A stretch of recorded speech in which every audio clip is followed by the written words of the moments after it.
In this video, I'm going to share how to generate a summary of insurance from an Epic client. Before we move to the client screen, though, I do want to just make note of a default setting that will be beneficial to you. In Epic, in Configure, under Policy, and then under Summary/Proposal Templates, you'll be presented with a list of all of your templates. For each template that you wish to be used through the on-demand summary of insurance menu, you need to make sure that it is set up properly. I am currently highlighted on the Business Auto page, and over here on the right-hand side, if you look at the details section, you'll notice underneath Application Detail are checkboxes. The checkboxes represent where you want this template to be accessible from. So proposal template means that it's available from the on-demand proposal workflow. Summary of insurance means it's available from the on-demand summary of insurance workflow. If this is your summary of insurance document, I highly suggest that you do also set this as the default summary of insurance so your users will not have to make any adjustments. Moving over to our client, I am now looking at a client and a policy list. And with the package line highlighted, I'm going to choose On Demand Summary of Insurance. When this screen pops up, a couple of things to note.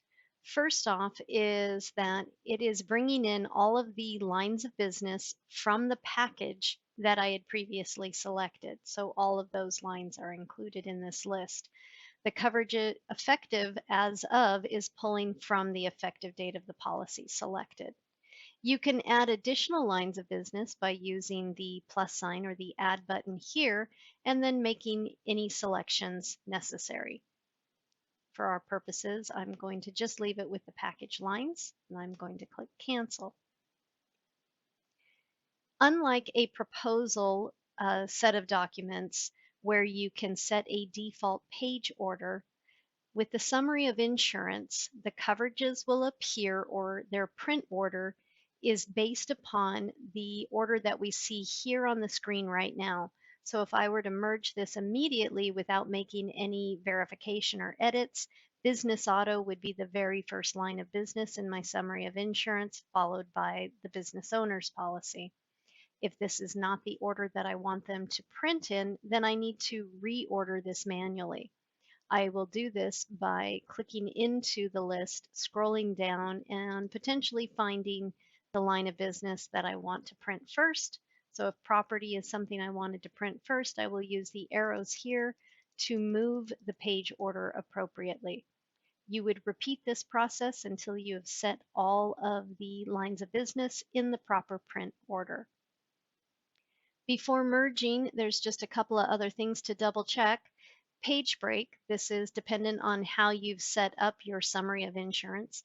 In this particular instance, I do not want a page break between each line of business. I want it to be continuous. So I'm going to choose Do Not Page Break. And with that, I want it to automatically take the header and footer from the first template and apply it to all pages in the print. In my example, the headers and footers are part of a cover page down here.